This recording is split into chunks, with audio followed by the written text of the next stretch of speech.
WDRA कहता है registration कराने के पहले आपको इंश्योरेंस कराना पड़ेगा, क्योंकि मुझे डिपॉजिटर जो किसान अपना सामान रखा है, आग लग जाने के बाद वो पैसा कहां से आएगा, इसकी चिंता ज्यादा है। एक छोटा सा एग्जांपल मैं यहां दे रहा हूं। आप देखिए कि आग लग गई थी गोवा के एक CWC के वेयरहाउस में। यहां 4 करोड़ का माल रखा हुआ था। क्योंकि वो माल इंश्योर्ड था, उस ग्राहक को पूरे 4 करोड़ का पैसा वापस मिल गया। तो इंश्योरेंस हम सबको कराना चाहिए, चाहे वो फैमिली हेल्थ के लिए हो, वेयरहाउस के लिए हो, कार के लिए हो। आप देखिए पेपर वेयरहाउस रसीद पर लगभग इंडिया में 2000 करोड़ से ज्यादा धोखाधड़ी हो चुका है। गोदाम में लोग बोरियों में भूसा रखकर, गेहूं दिखाकर लोन ले लेते हैं। मैं चाहता हूं कि मानक रजिस्टर्ड वेयरहाउस में लें, ऐसे करने वाले को गिरफ्तार किया जा सकता है। एक छोटा सा दूसरा एग्जांपल दे रहा हूं। जैसे रोड पे आप जाते हैं चौराहे पर और वहां पे ट्रैफिक सिग्नल खराब हो जाता है तो झगड़ा झंझट क्योस बन जाता है। उसी प्रकार से यदि वेयरहाउस रेगुलेटेड नहीं होगा तो धोखाधड़ी होगी, गड़बड़ी होगी। उस गड़बड़ी को रोकने के लिए आपको WDRA से रजिस्ट्रेशन कराना आवश्यक है। एक दूसरी बहुत बड़ी बात कहूंगा कि पूरे हिंदुस्तान में लगभग 138 करोड़ या मान के चलें 140 करोड़ लोगों ने आधार ले रखा है। और आधार क्या है? आधार है बायोमेट्रिक ऑफ ए पर्सन, कि उसके आंख और हाथ के फिंगरप्रिंट से उसकी पहचान हो जाती है।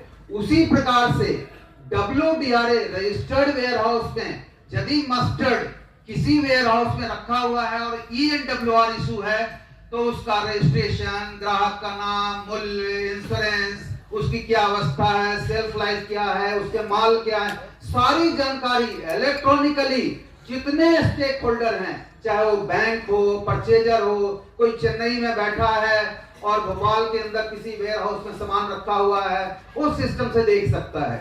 और जैसा कि लोगों ने बताया है, जैसे शेयर्स ट्रांजैक्ट होते हैं वैसे ENWR भी टुकड़ों टुकड़ों में इलेक्ट्रॉनिकली डिस्ट्रीब्यूट हो सकता है। 100 टन माल रखा हुआ है, वो बंदा कहता है कि नहीं मुझे 10 टन बेचना है, आप 10 टन बेच सकते हैं। जैसे 500 रुपए को आप 100 रुपए में 5 बार बांट सकते हैं, 20 रुपए में बांट सकते हैं, इलेक्ट्रॉनिकली ये संभव है। उसी प्रकार से एक मैंने एग्जांपल दिया है केरल का। ये WDRA रजिस्टर्ड वेयरहाउस था। यहाँ पे क्या हुआ, बाढ़ आ गई थी। बाढ़ में सारा एरिया डूब गया, सेंट्रल पूल का स्टॉक का बाल गया। तो वहां देखिए ट्रक लगा हुआ है, वेयरहाउस के अंदर पानी नहीं है और राज्य में बाढ़ के दौरान भी खाद्यान्न की सप्लाई संभव हो पाई क्योंकि वो रजिस्टर्ड वेयरहाउस था। आप किसी रजिस्टर्ड वेयरहाउस में जाएं, किसी CWC के वेयरहाउस में जाएं, किसी MPWLC के वेयरहाउस में जाएं, वहां कीटाणु, धुआं, प्रदूषण सबसे रिलेटेड देखभाल होती है। उसी प्रकार से आप ये कह सकते हैं कि पैक्स के जो छोटे वेयरहाउस हैं वो कैसे कीटाणु नाशक काम करेंगे और कैसे चीजों को सुरक्षित रखें। जो छोटे लोग हैं वो MPWS से सहयोग ले सकते हैं और 20 रुपया 15 रुपया पर मेट्रिक टन को उसका सुधार हो सकता है, संरक्षण की जा सकती है। और वो 15 रुपया आप स्टोरेज चार्ज में डाल दें, जैसे कि CWC SWC ने डाल रखा है। एक दूसरी मैंने यहां विवरण दे रखा है इस ग्राफ के तहत कि 60-50% ट्रांसपोर्टेशन का खर्चा है।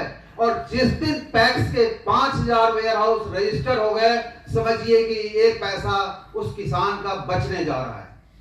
एक दूसरा एग्जांपल दे रहा हूं। एक खेत के अंदर अनाज पैदा होता है, उसके बाद आप मंडी में ले जाते हैं। मंडी में ले जाने के बाद फिर कहां जाता है? वो मंडी में नहीं रहता है, वेयरहाउस में जाता है। एक फालतू सा ट्रांसपोर्टेशन करना पड़ता है। मैंने वर्ड जानबूझ के फालतू यूज किया है, नेगेटिव वर्ड है फिर भी, क्योंकि वो 10 किलोमीटर या 25 किलोमीटर ट्रांसपोर्टेशन कॉस्ट हम बचा सकते थे। 25 किलोमीटर ट्रांसपोर्टेशन कॉस्ट का अर्थ है एक ट्रक का 2000 रुपया या 2500 रुपया। 2500 रुपया एक किसान भाई के लिए 10 टन के ऊपर में बहुत बड़ी बात होती है, वो बचत हो सकती है इस व्यवस्था से। अब दूसरी बात कहना चाहूंगा कि एक रजिस्टर्ड वेयरहाउस से कई तरह के बिजनेस किए जा सकते हैं। आपका एक वेयरहाउस है जो रजिस्टर्ड है, जहां केवल स्टोरेज का काम आप कर रहे हैं, लेकिन वहां से ट्रांसपोर्टेशन कर सकते हैं, वैल्यू एडिशन दे सकते हैं, वहां पे आप चाहें तो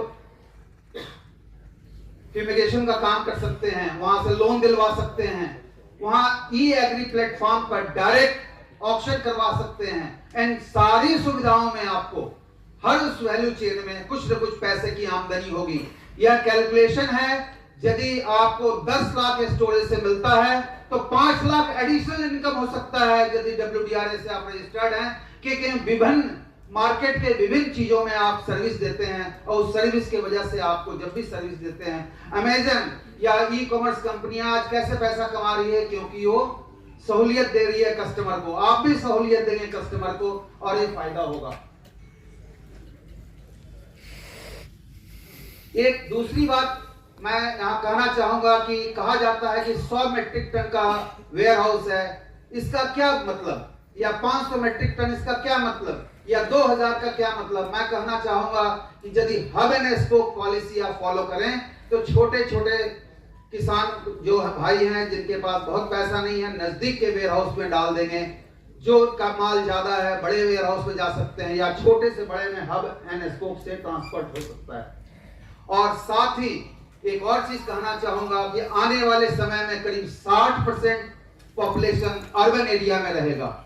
जब अर्बन एरिया में रहेगा तो e commerce, industrial good, FMCG goods रखने के लिए जगह चाहिए। बिना वेयर हाउस के कुछ भी नहीं होना है। आपके घर में या इस हॉल में जो कुछ रखा हुआ है आज किसी न किसी वेयर हाउस में रहता है। और अर्बन एरिया के आसपास यदि सरकार के पास जमीन है, प्राइवेट ओनर के पास जमीन है, एग्जिस्टिंग वेयर हाउस है, उसको वो मल्टी स्टोरी बना सकते हैं और ओपन या कवर्ड स्टोरेज कर सकते हैं। इवन मेटल का स्टोरेज आजकल WDRA रजिस्टर कर रहा है। वेयर हाउस जब बनता है तो 30 साल कम से कम उसकी लाइफ होती है, वो 60 साल भी हो सकती है depending upon the structure. And अंत में मैं कहूंगा कि WDRA रजिस्टर्ड वेयर हाउस का उपयोग करें। इससे जो ऋण की सुविधाएं हैं, ऋण की सुविधाएं लें और किसान, ट्रेडर, इंडस्ट्री सबको एक एक करके फायदा दे। धन्यवाद।